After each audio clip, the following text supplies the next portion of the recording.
사람이 태어나면서부터 살인 강도가 되겠다고 하는 사람은 없다. 마약 중독자가 되겠다고 생각하는 사람도 없다. 그렇다면 사람이 살인 강도나 마약 중독자가 되고 나쁜 죄를 지어 교도소에 가는 이유가 무엇일까? 사람은 누구에게나 마음속에 죄를 지을 악한 마음이 들어있기 때문이다.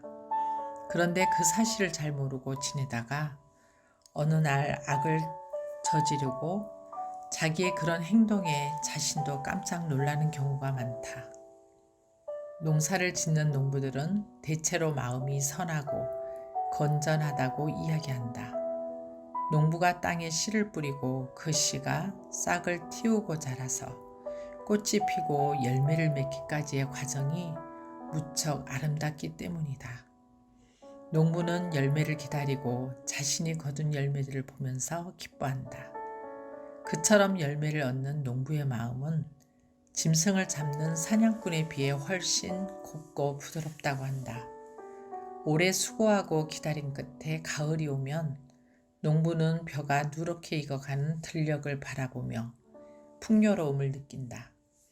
귀여운 아이들에게 떡을 해서 먹이고 싶고 둘째 아이의 헤어진 운동화도 새 신으로 바꿔주고 싶다. 아내에게 예쁜 옷을 한 벌 사주어서 아내가 그 옷을 입고 기뻐하는 모습을 머릿속으로 그려보기도 한다. 농부가 가진 이런 마음은 따스하고 부드럽다. 이렇게 사는 농부들이라고 해서 그들 속에 더럽고 악한 마음이 없는 것은 아니다.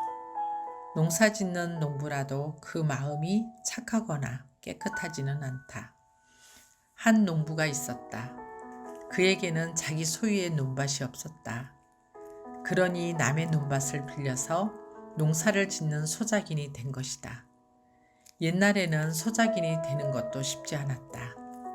지주들은 아무에게나 땅을 주지 않고 농사를 성실하게 잘 짓는 사람에게 맡기려고 했다. 수확이 많고 열매가 충실해야 주인에게 돌아오는 이익이 많기 때문이다.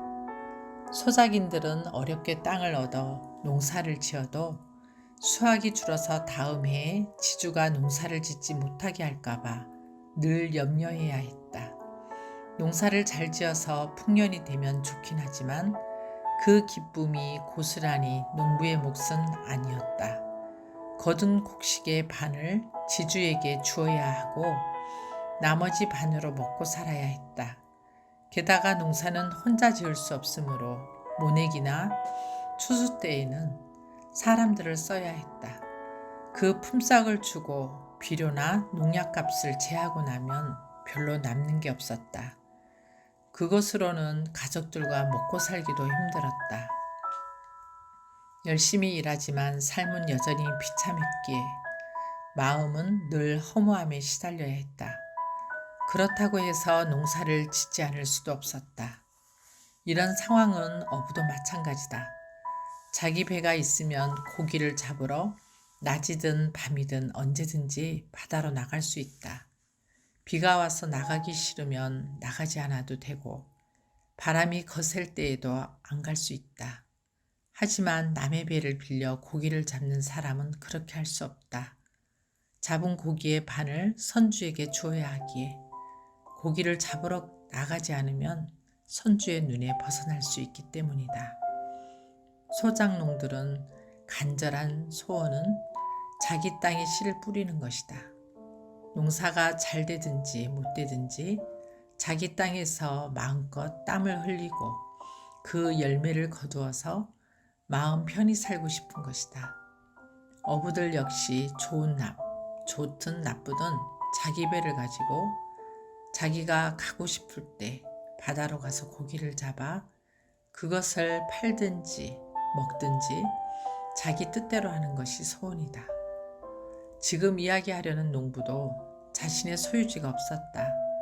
그 농부가 사는 곳에는 돈이 아주 많은 부자가 있었는데 그가 먼 나라에 가서 오랫동안 지낼 일이 생겼다. 부자는 재산을 정리해 땅을 사서 아주 좋은 포도원을 만들었다. 포도나무가 잘 자라고 포도가 잘 익을 수 있는 경사가 있어서 일조량이 풍부한 데다가 메마르지도 않고 습기가 충분한 아주 좋은 땅을 사서 거기에 포도나무를 심었다. 포도나무가 겉으로 볼 때는 똑같아 보이지만 종류가 다양하다. 좋은 포도나무는 가뭄도 잘 이기고 병충해도 잘 이기고 튼튼하고 포도 열매의 향기나 맛도 좋다.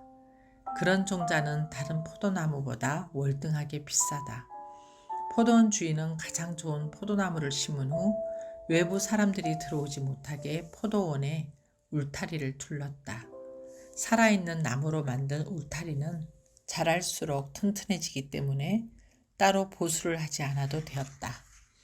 포도원 주인은 높은 망대도 세웠다. 망대에 올라가면 도둑이 오는지 지켜볼 수 있었고 어느 쪽 포도가 잘 익었는지도 볼 수 있었다. 포도가 다 익었을 때 필요한 즙 짜는 구유도 만들었다. 구유가 없으면 먼 곳까지 수확한 포도를 옮겨가며 즙을 짜야 하기에 굉장히 힘들었을 것이다. 주인은 먼 나라로 가면서 누구든지 자기가 만든 이 포도원을 맡으면 풍족하게 살 수 있게 해두었다. 그러고는 포도원 주인은 먼 나라로 떠나기 전 앞에 이야기한 농부를 불러서 말했다. 내가 이 포도원을 자네에게 맡기겠네.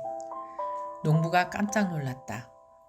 내가 멀리 다녀올 일이 있어서 몇 년 있다가 올 건데 그동안 포도원을 자네에게 맡길 테니 관리를 해주게. 때가 되면 포도가 잘 익을 것에 그럼 즙을 짜서 항아리에 담아 시장에 내다 팔게. 이 동네에서 우리 포도만큼 맛있는 품종은 없으니까 사람들이 많이 살 걸세. 내게는 나중에 새만 조금 주면 되네. 농부는 너무나 기뻤다.